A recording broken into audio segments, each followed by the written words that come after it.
Il est 6 heures du mat et c'est l'heure de réveiller le BTP. Je suis Nicolas Charton et chaque semaine je reçois celles et ceux qui font du BTP le secteur le plus riche du milieu professionnel. Et ça, c'est totalement objectif, ou presque. Alors si les sujets qui rythment l'actualité du secteur, la découverte de nouveaux métiers et en apprendre un peu plus sur le parcours de passionnés du bâtiment et des travaux publics t'intéressent, choisis ta boisson chaude préférée, installe-toi confortablement et profite de l'épisode qui va suivre. Bonjour à tous, il est 6 heures du bat et on se retrouve pour un nouvel épisode sur le média, un média qui est soutenu par Craft, l'appli de suivi de chantier qui a déjà remplacé WhatsApp sur plus de 230 000 chantiers en Europe. Aujourd'hui, on se retrouve à Guyancourt avec Gabriel Franc, le directeur général du groupe Franc, sur le chantier du groupe JST. Bonjour Gabriel. Bonjour Nicolas. Écoute Gabriel, ça me fait plaisir d'être accueilli sur le chantier à Guyancourt, le chantier du siège de JST. C'est un chantier particulier. Avant toute chose, avant de rentrer vraiment sur le sujet qui nous ramène aujourd'hui ensemble, c'est-à-dire l'architecture japonaise impliquée sur un chantier en France à Guyancourt en région parisienne, les différentes étapes du projet, comment ça s'est passé pour le groupe Franc. Je vais te demander juste de nous mettre un peu de contexte, nous dire qui tu es, d'où tu viens et comment tu es arrivé jusqu'à l'architecture et le bâtiment en général. Donc Gabriel Franc, alors je viens de chez moi, non, plus sérieusement je viens d'un milieu qui était plutôt de la finance, et puis je me suis retrouvé, tu vois, anecdote, mon premier métier dans le domaine de la banque, il était à Guyancourt. Ok. J'étais dans le back-office et middle office d'une banque qui s'appelle Crédit Agricole Indo-Suez. Et puis rapidement, j'ai compris qu'être derrière des dizaines d'écrans d'ordinateur, ça allait pas être une vraie carrière. Et je précise que je suis fils unique. Mon père était architecte, ingénieur des travaux publics, enseignant en essence des matériaux aux Beaux-Arts. Ok. Donc, j'avais mangé de l'architecture matin, midi et soir. Et mon père m'avait demandé de lui donner un coup de main à l'agence pour gérer ce qui était tout sauf ce qu'un architecte fait Ouais. habituellement.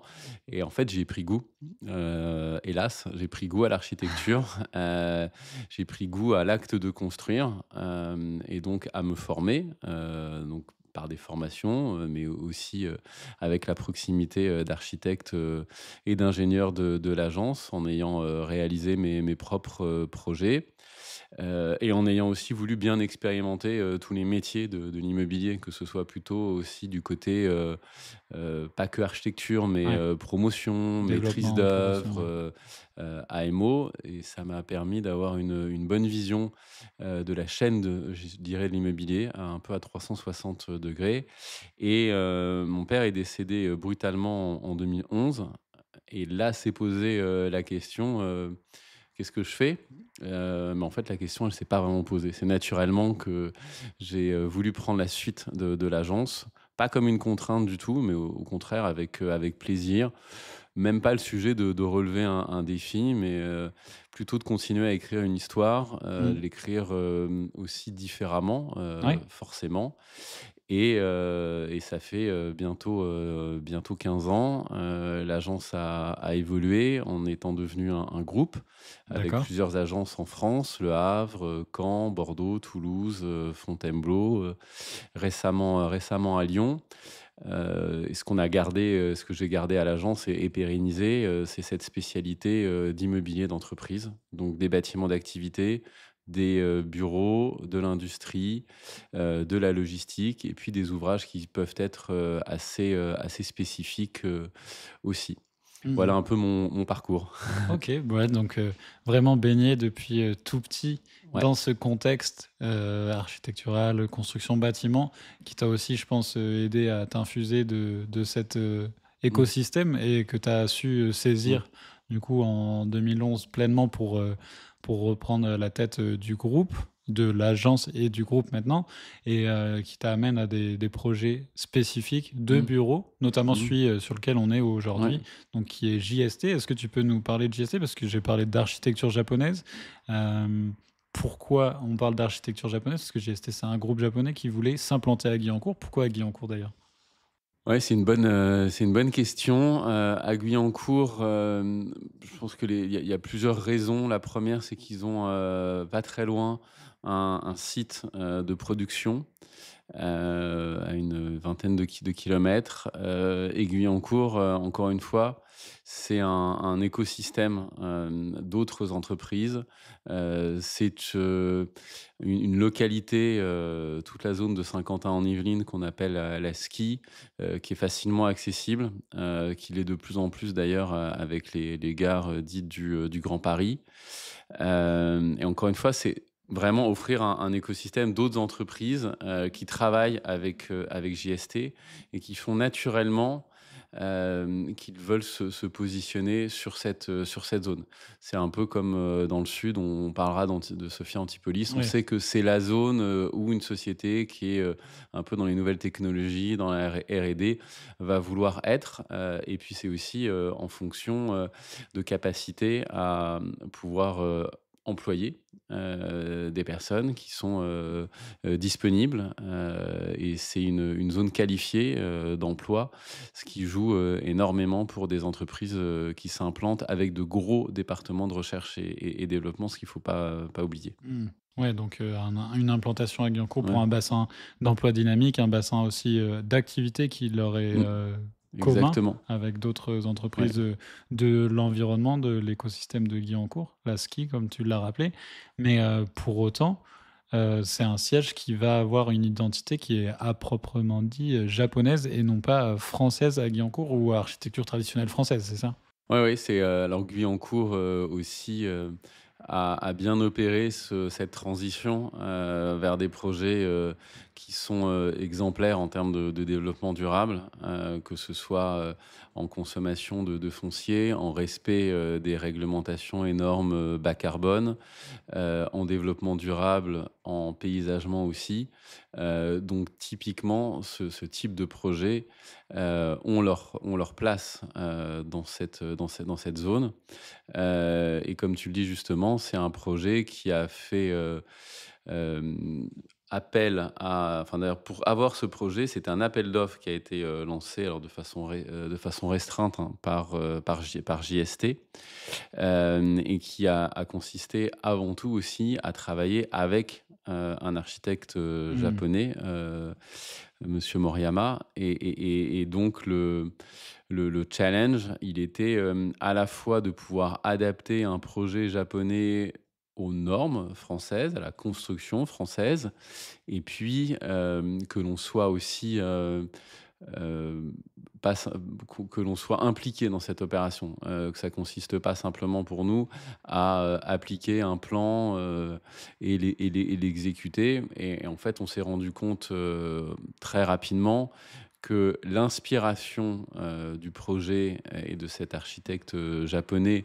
nous ont été données, avec, je dirais une trame, avec aussi des volontés, de luminosité, de séparer, de faire des espaces, qui soient différenciés, et nous les sommes apprivoisés, enfin je veux dire appropriés, mais aussi apprivoisés, parce que Mmh. je dis apprivoisés, pour, raconter une anecdote.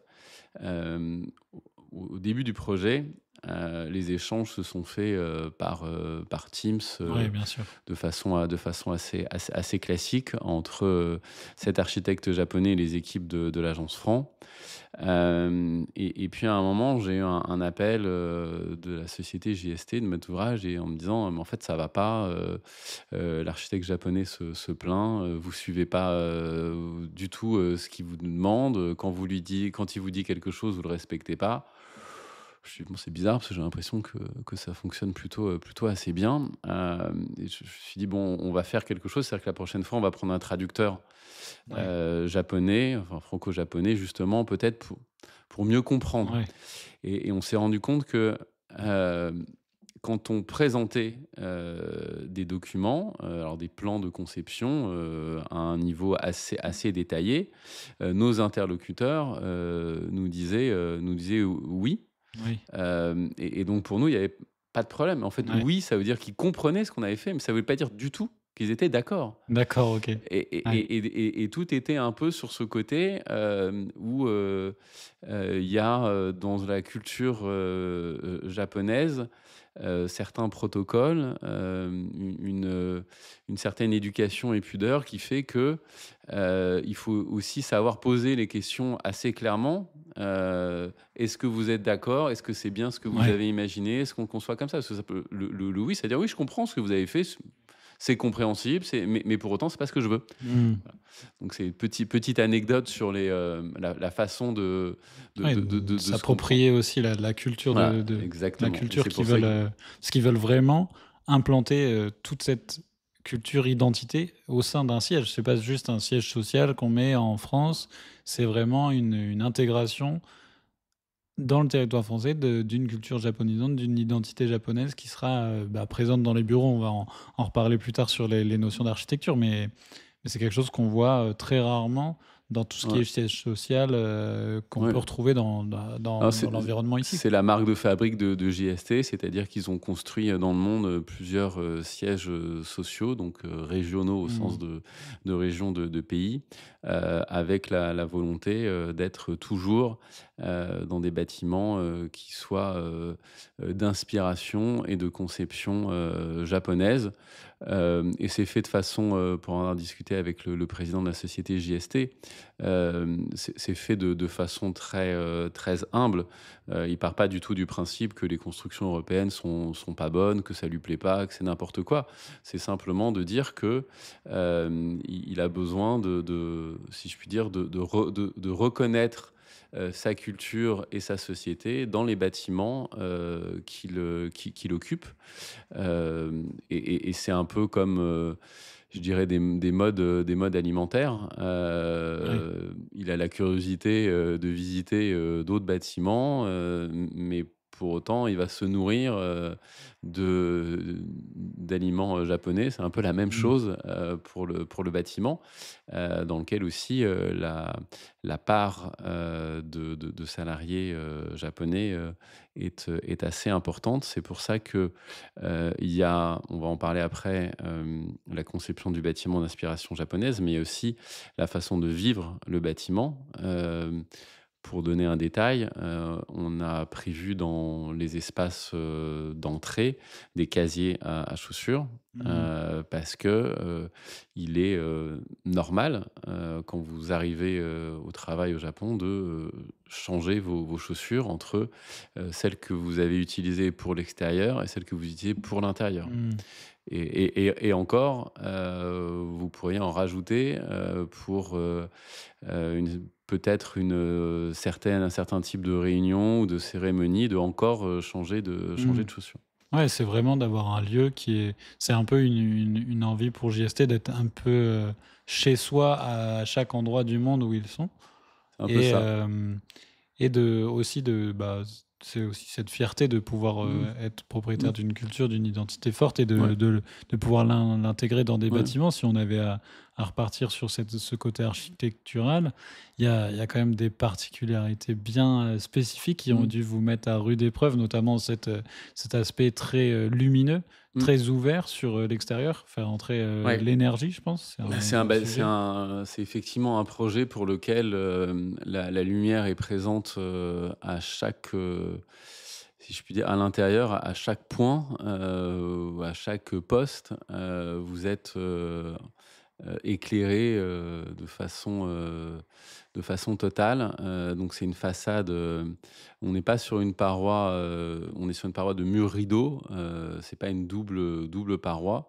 Donc c'est un mur rideau, total en périphérie du bâtiment, mais à l'intérieur aussi du bâtiment, il y a, 3 patios, qui sont en cours de construction, comme on a pu le voir. Et ces patios, pareil, sont, accessibles, mais avec, un habillage de murs rideaux, produits verriers sur la totalité.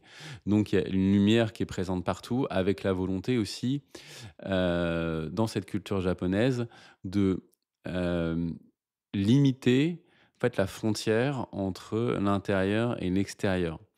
Donc ça veut dire idéalement si ça pouvait être, un mur vitré, Ouais. sans montant, sans structure, ce serait idéal. Bon, ça a une limite, c'est le coût. Oui. Mais quand on visite la partie, entresol, donc la zone, j'allais dire du zone VIP, zone du président, qui est un lieu à la fois, qui lui sert de repos, de travail, et puis de logement. Il a particulièrement tenu à ce que, entre le sol intérieur et le sol extérieur, il y ait, pas de fronti presque pas de frontière physique, si ce n'est effectivement, un traitement, par une paroi, vitrée, mais que la matérialité que l'on a, à l'extérieur et à l'intérieur, en l'occurrence, avec des enfin, j'allais dire des gravillons, mais c'est plutôt des petits blocs de pierre, des cailloux, OK. soit présent à l'intérieur comme à l'extérieur, de façon à être dans une continuité. Mais j'avais demandé d'ailleurs, lors de la conception, de cette zone spécifique qui donne sur un extérieur un peu clos, sur un jardin, s'il souhaitait que ce soit un jardin, qui soit avec des essences, japonaises, donc Ouais. un jardin japonais.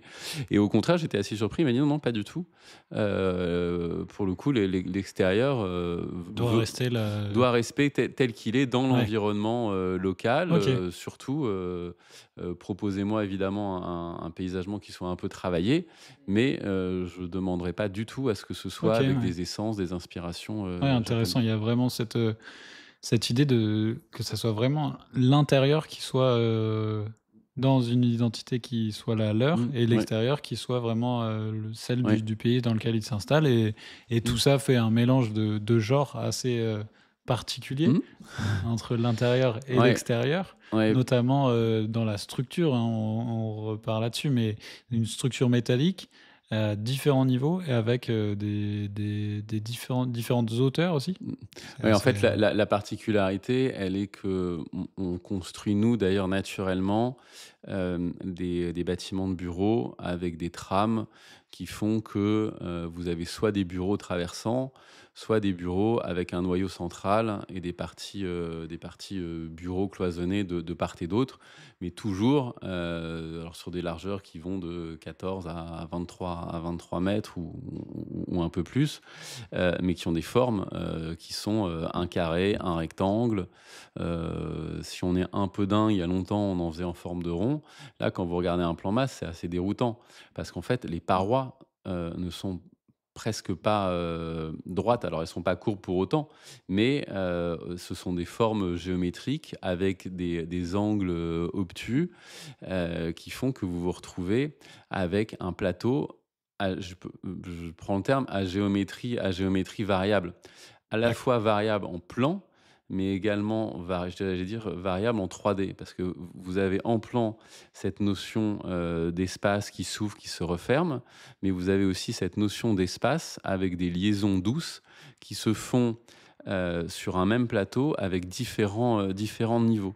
Ça veut dire que vous avez quelques marches pour passer d'un espace à un autre, mais vous avez aussi des pentes assez douces pour passer, pour avoir une transition sur un même niveau.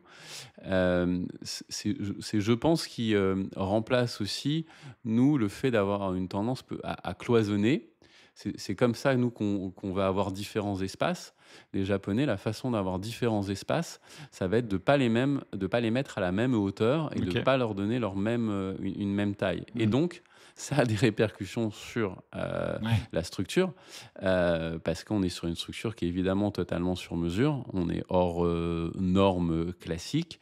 Hem, en Cette structure, elle a été faite en métal, donc avec un système de charpente, métallique, poutre poteau, qui est, totalement, sur mesure, que l'on a travaillé, de façon à être la plus, fine possible, mais avec toutes les limites que ça peut avoir, parce que les façades ne sont pas porteuses, et qu'il faut libérer au maximum la lumière des façades et pour autant, porter, une structure qui a une forme qui est assez atypique. Donc Mmh. ça nous a demandé effectivement,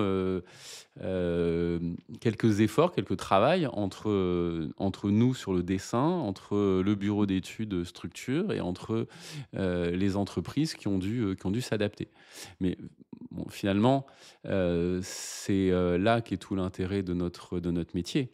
Ouais, C'est de faire un acte d'architecture, hem, pour le compte d'un maître d'ouvrage, qui va habiter, ouais. vraiment, ce bâtiment selon ses volontés. C'est pas nous, qui, faisons, de l'agence franc en disant, «Voilà, j'ai dessiné tel Oui. bâtiment, vous allez l'habiter parce que, c'est Mmh. comme ci, comme ça que je l'ai décidé». Non, c'est au contraire le schéma inverse et ce qui me semble, le plus intéressant dans nos métiers. Ouais, c'est aussi un jeu à plusieurs acteurs, Mmh, notamment, l'acteur normatif. Je pense mmh, que arriver sur ce genre de plateau, ce genre de structure a dû aussi, mmh, vous demander à l'agence franc, à l'architecte aussi, mmh. pas mal d'échanges, de dialogues pour faire comprendre que les normes et Ouais. la tout ce Ouais, qui on a était, il y a quelques sujets d'adaptation, notamment, ce qui peut être lié aux réglementations, handicapées, ce qui est les réglementations de positionnement, d'issue de secours, les degrés coupe-feu. C'est un bâtiment qui est, coupe-feu 1 heure, avec un système de flocage de la charpente. Donc on a dû s'adapter et faire en sorte que ce soit pas, qu'à aucun moment ce soit un frein, que l'on mmh, puisse dans les échanges émettre les contraintes que nous ouais, avions, mais ne pas, se braquer en disant: «Ah non, ça c'est impossible, en France on fait pas comme ça». Non, au contraire, c'était bien de dire: «OK, mais sachez qu'il va y avoir, oui, peut-être tel impératif auquel on ne pourra pas, se soustraire». déroger, ouais, bien sûr. Et déroger et finalement ça s'est très bien fait, aussi parce que, enfin je les Japonais dans cette culture, constructive, je sais pas pour la cu pour, d'un point de vue personnel, mais ils sont très, très conciliants, c'est fait de façon consensuelle.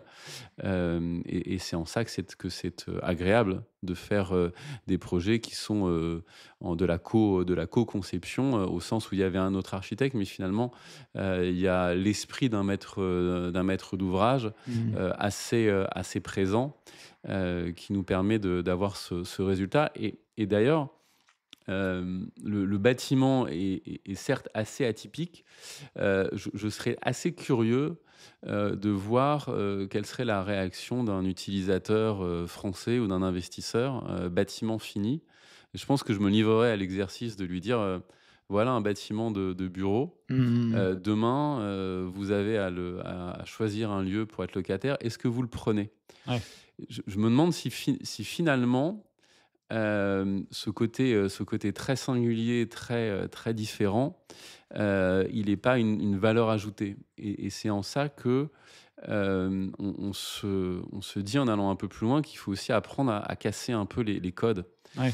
On est dans une ère, où on se pose les questions de passer du bureau en logement, d'usages, mixtes, de différentes, fonctionnalités. Faut peut-être, changer un peu toujours de vouloir rester dans telle trame de bureau, de logement, parce que, l oui, les réglementations, mais finalement c'est aussi des us et coutumes Oui, bien qui sûr, perdurent. qui peuvent Mais évoluer. il y a d'autres réponses. Mmh mh. Mais, en termes de différence de perception du bâti Mmh. en japonais et français, est-ce qu'il y a des moments où ça a été plus complexe de faire accepter, certaines normes? Parce que je ne sais pas s'il y a plus de normes là-bas ou plus de normes ici. Je sais que c'est 2 pays qui sont assez, normatifs quand même, assez rigoureux sur l'acte de bâtir. Est-ce qu'il y a eu des moments où, pour eux, c'était presque étrange d'avoir ce genre de questionnement alors que et Oui, oui, inversement, bah, ce qui était étrange pour eux, c'était quand on a, au démarrage du projet, on a dû, débattre, de la typologie de la structure, que ce soit, en charpente, béton ou métallique. Notamment nous, pour l'application de degrés coupe-feu, effectivement pour eux, c'était, C'était une découverte, pour cette typologie de bâtiments, hein. Je ne Mmh. parle pas d'immeubles de type IGH. Donc oui, ça a été effectivement un questionnement pour eux, de leur expliquer, il fallait, appliquer, alors une peinture du flocage, pour préserver un degré coupe-feu, que sinon il fallait encloisonner, tels éléments de structure. C'était, surprenant Mmh. pour eux.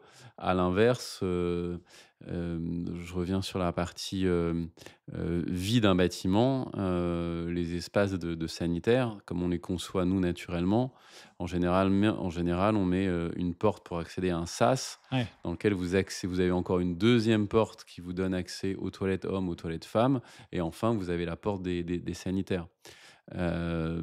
Au Japon, c'est pas le cas. C'est-à-dire que, vous avez juste une porte pour le sanitaire. Alors ça veut d'accord. dire que le sanitaire est au milieu du bureau, Mmh. mais ça veut dire que vous avez en fait un système, de parois, de cloisons, de jeux de cloisons pour effectivement un peu masquer, Ouais, l'entrée du sanitaire, et la raison, elle est que pour eux, le moins vous touchez, de poignées de ouais. de porte, le moins vous avez de risque, de transmettre de maladies. Mmh. Et pour eux, c'est une ineptie totale, la Oui, d'avoir, façon 3 dont on portes, peut ouais. gérer des toilettes avec les portes, Mmh. alors évidemment, bon, tous les systèmes de robinetterie et autres, sont à détection, mais avoir des poignées d'un robinet ou autre chose, Ouais. ils comprennent pas Mmh. du tout. Ouais, ça aussi, c'est des chocs, culturels, Oui, qui se répercutent sur le bâtir qu'on n'a pas forcément en tête au moment où on entame des mmh mh. discussions avec un groupe japonais. J'imagine que Exactement. c'est des choses Oui, assez inédites. Ça me permet de basculer plutôt un partage d'expérience mmh. justement sur ces mélanges. Est-ce que depuis le début du projet, du chantier, il y a un moment qui vous a marqué, vous, une anecdote, plus ou moins, joyeuse ou non, mais sur, ces moments de chantier où on se rend compte que, bah, on agit différemment et en même temps on n'a pas le on arrive quand même Mmh. à créer quelque chose de Mmh. commun parce qu'on ressent bien ces 2 identités sur le bâtiment en tout cas. Non, bah, enfin, je pense que les quelques anecdotes, qui m'ont été rapportées ou que j'ai vécues, Mmh mh. je vous les ai relatées. C'est plutôt d'une façon générale dans la conception même, c'est tellement différent, heu enfin, on a fait cette visite rapide du chantier, mais on voit que les formes des plateaux de bureaux sont tellement différentes de ce qu'on a l'habitude de faire, que pour nous, oui, ça a été déroutant parce qu'on part d'une structure qui est complètement sur mesure, qui est pas dans la norme de ce qu'on a l'habitude, de ce que les entreprises savent faire. Ça a aussi un impact, économique, Ouais. il faut pas l'oublier. Et c'est ça effectivement, nous, qui nous a demandé le plus de travail, d'enlever tous les réflexes que l'on peut avoir habituellement, au profit, d'une étude qui soit, complètement neuve, qui soit vraiment une feuille vierge. Et que ce soit à la fois pour les architectes qui ont fait les permis de construire, pour, les équipes, qui suivent, l'exécution, en chantier, mais aussi, ceux qui font les plans et les visas des plans en détail. On rebat complètement les cartes de ce qui est habituellement faisable, mais ça nous fait poser aussi pas mal de questions. C'est-à-dire que, Ouais. comme la façade, vous prenez la façade courante d'un niveau, elle est pas linéaire. Il y a, à un moment un décroché, puisque forcément à l'intérieur, vous avez à un moment une pente, je sais pas, sur 10 mètres, qui fait, 50 centimètres. Mmh. Donc ça veut dire qu'aussi à l'extérieur, vous adaptez votre façade en fonction. Mais quand vous adaptez votre façade, ça veut dire que vous avez plein d'éléments de façade qui sont, forcément faits sur mesure et qui nécessitent, de rentrer dans le détail, de les dessiner, pour que, on n'ait pas l'impression d'avoir, finalement, adapté une façade classique à une façade qui est plus singulière et d'avoir plein d'éléments de raccords, de caches, d'éléments métalliques qui viendraient Ouais. masquer. Il a fallu vraiment tout redessiner et être dans le détail jusqu'au bout. Mmh mh. Et est-ce que ça a aussi ça a sûrement apporté en maîtrise et en technique de bâtir? Qu'est-ce que ça change pour l'agence, pour les équipes qui ont travaillé? Est-ce que vous sentez aussi, au sein des équipes un apport, culturel de l'acte de bâtir, de l'acte du compromis aussi, je pense, entre Mmh. différentes cultures? Est-ce que c'est quoi qu'est-ce que ça vient changer aussi dans l'approche du groupe Franc sur, son acte de bâtir un projet, à dimension culturelle différente? Alors je pense que ce que ça nous a apporté, c'est de faire différemment, de plus, se dire que la réponse constructive qu'on a l'habitude de donner, elle est justement trop dans des habitudes. Qu'on aurait tout intérêt à changer nos réponses, pour être capable de, en ayant vu ce qui se faisait dans d'autres cultures, en l'occurrence la culture japonaise, mais j'imagine que, dans d'autres pays, il y a aussi énormément de singularités, et que